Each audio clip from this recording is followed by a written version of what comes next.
guys.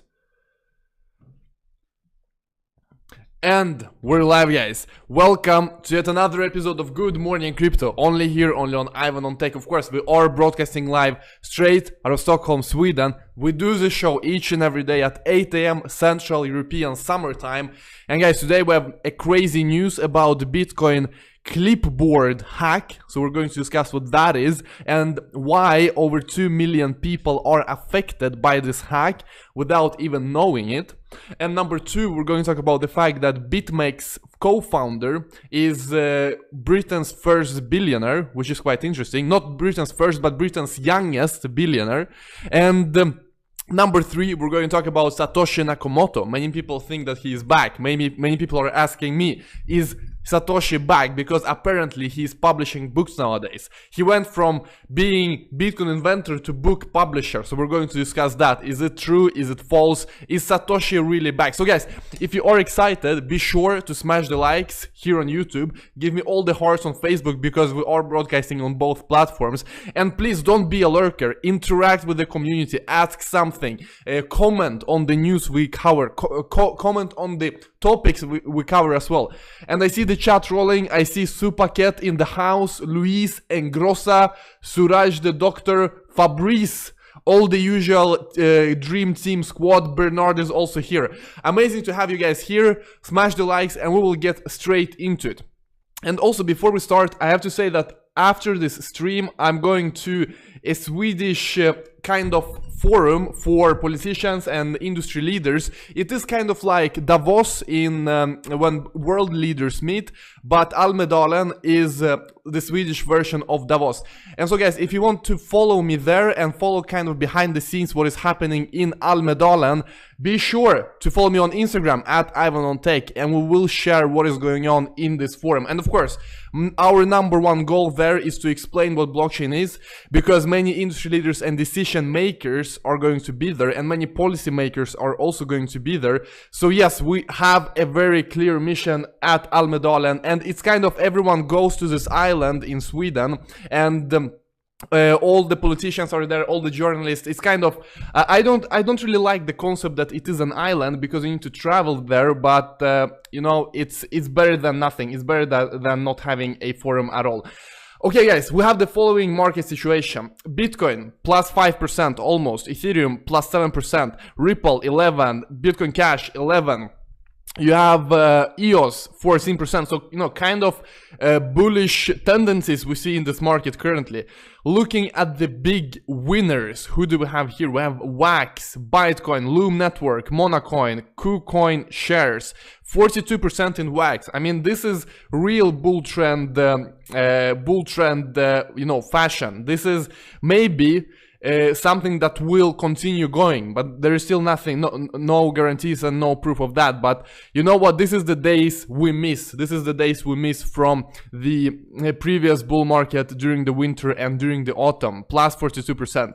Looking at the big losers, aren't many losers, only Status Network and CryptoNext and also Tether, but Tether doesn't count really. So guys, that is the markets. Congratulations if you have Wax. Let us know if you have Wax. Do we have any Waxers, Wax hodlers in the house? Write in the chat if you have it. And let's move on to the second news, which has everything to do with Bitcoin and which has everything to do with hackers trying to steal your Bitcoin. Unfortunately, this is the reality we live in, because you realize that stealing Bitcoin is, you can do it in several ways. You can try to hack the Bitcoin network, kind of hack the consensus algorithm, and try to hack maybe the SHA-256 hash function of Bitcoin. You soon realize that it is practically impossible. It is practically impossible to do. Then you realize also that, you know what, it is much easier to hack the user, because users, many times they don't really pay attention and they install crazy things on their computers. They visit shady sites on their computers also. So this is why you realize that hackers are targeting you and me. They are targeting users, and therefore you need to be very careful. And now we have this CLIPBOARD hijack hack coming out, and CLIPBOARD hijack vulnerability being found in Windows, and I guess you can do it in other operating systems also.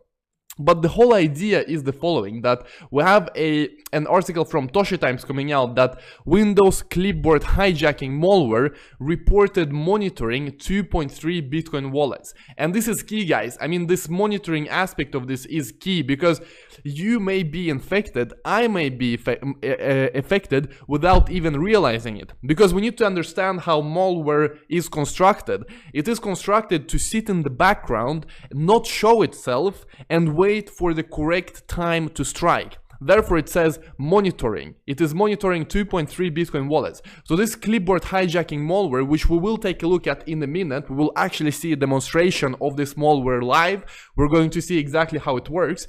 Well, this malware is just sitting in the background and just watching you until you do something with your Bitcoin that it thinks is worth stealing. So this is something to realize. It will not show itself, it will not advertise itself, it will just lurk in the dark, guys. It will just lurk in the dark until it sees a chance to make a huge profit out of you. Basically, you have a new report concerning a Bitcoin-oriented Windows clipboard hijacking malware that has been making the rounds lately. And yeah, it's monitoring 2.3 million targets. Basically, what you have is the following situation. This is published by Bleeping Computer, and we will see a video here. Basically, this attack happens when you copy. When you copy an address, let's say that you want to send some Bitcoin over to me, and I send you my address. And you copy my address from, for example, a chat, or for example, an email, or from wherever, and then you right click, like we see in this video, you copy my address by right clicking it. I hope you can see, guys. I hope you can see. Let me try to zoom in. But anyway, you select the address, you copy it, and then you paste it in your wallet. But when you paste it, there is a whole different address that is being pasted. Because you see, this address ends with D97, and this address right here ends with NZX. So you copied one address, but the malware has switched it in computer's memory before you could paste it in your wallet. And so when you do in fact paste it in your wallet, it is a completely different address that gets pasted. And therefore, you need to be extremely careful to double check. I mean, even when you have this address and you have pasted it, just double check one more time, because this is possible. And people will try to steal your Bitcoin doing this, that you copy one address and then when you paste it, it is a completely different one. And this is kind of these scary things that if you haven't heard about this hack, if you've never heard about clipboard hijacking, because when you copy something, you copy text from your computer that you want to paste somewhere else, it is placed in the clipboard. It is called the clipboard. So for example, when I copy this text, like Windows clipboard, I do like this, I press copy. You cannot really see it, but anyway, when I copy it, in the computer memory, the place this is stored is called the clipboard, and it is possible to manipulate that, which is scary in our cryptocurrency community, because I mean, you realize that you're never safe. You're never safe because you have all kinds of malware following you wherever you go if you have Bitcoin. And so especially if you are a Bitcoin user and you don't know exactly what kind of malware your computer has, be extremely careful. And you often hear that you should not store Bitcoin on computers that are connected to internet, which is true. But also realize that even if you do not store your Bitcoin here, maybe you only use your nano ledger, you use your hardware wallet, still when you copy an address into that wallet, into the software for nano ledger, it can be the wrong address. The address you're copying into, it can be replaced. So please be vigilant and pay attention, guys. Pay attention to everything. And as always, if you have learned something, smash the likes. Smash the likes, guys. And also let us know what you're drinking. Let us know what you're drinking, and if it is morning or evening or night at your place. Taking some espresso also. Next up, we have interesting news from Great Britain coming out. Namely that the BitMEX co-founder is the Britain's youngest Bitcoin billionaire, which is very interesting. And basically you have BitMEX really exploding, and currently it has the largest volume at around 2 billion. And then you have Ben Dello coming out and saying, you know what, I had my nose down in a startup for the past 4 years. I was doing 18-hour days at one point, and basically he graduated Oxford, and now you see his successes. And I mean, the only thing I want to mention this is just to honor the guy and, you know, tell, well done, good job. Because unfortunately, many people are jealous. I mean, this is something you see a lot on the internet, and whenever people discuss someone who has made it, you often hear, you know what, oh, this is an overnight success, oh, you were so lucky to work in crypto, I could also do it. And you know, you hear all of this crap from people who haven't done anything, and then they see success and they get jealous and they try to, you know, belittle the achievements of someone else. But guys, I'm here to tell you that there are no overnight successes. There are absolutely no overnight successes. And although crypto has seen this hype, and although crypto has been a very good and fortunate industry for example, a crypto exchange, you need to realize that, I mean, you could have started it, I could have started it, but we didn't start BitMEX. So obviously it is something more than just luck. Obviously there is no overnight success. Everyone who is successful has fought for it. I mean, this is just the fact. And you always see these people who are not really successful crying and like, oh, you know, rich people getting richer, and I mean all of that. But at the end of the day, every successful person has done a lot of work, and they have deserved it. I mean, especially in this case when it comes to this crypto exchange. And it is also very interesting that crypto is getting some attention when it comes to, you know, very successful people building and contributing to the crypto industry. And of course, BitMEX is such a project that has contributed a lot, because otherwise people wouldn't use it. Otherwise people would not use it. So just an honorable mention of BitMEX. And it's like Grant Cardone says. I mean, I follow this guy called Grant Cardone. Don't be angry at, you know, billionaires. Don't be angry at millionaires. Just join them. I mean, just join them, learn from them, because that is the thing. You always have something to learn from those people. And by hating, you are only damaging yourself. You're only damaging yourself, and you don't want to move there. I mean, you're telling yourself that, you know what, those people are evil, so let's just stay poor as we are, and that's it, guys. Anyway, some thoughts on the matter. This is a matter way beyond cryptocurrency. It is just how unfortunate it is that many people have this relationship to rich people, that they just despise them. And in reality, I think it just mentally blocks you from achieving those successes if you are hating on people who are successful. Anyway, guys, some rants here and there, some rants that are off topic, but this is my belief, and you know, this is my channel, so I share my beliefs. Finally, guys, we have news about Satoshi coming out. People are freaking out. People are writing to me and asking, Ivan, you know, Satoshi, is he alive? Because I heard he's releasing a book. He is having his book released very soon. So is Satoshi back? Do we have Satoshi back in the house, back in the game? Well, basically what has happened is that you see this weird website coming out. Satoshi Foundation, SatoshiFamilyFoundation.org. If you can see the URL here, Satoshi Family Foundation. Basically, this is a weird website. Satoshi Nakamoto did it according to the website itself. Obviously, no proof of that, but you see Satoshi Nakamoto, and they published a PDF here. And the PDF is, of course, 21 pages, just like there are 21 million Bitcoin. And this is an excerpt from the book, basically, you know, describing the thoughts of Satoshi.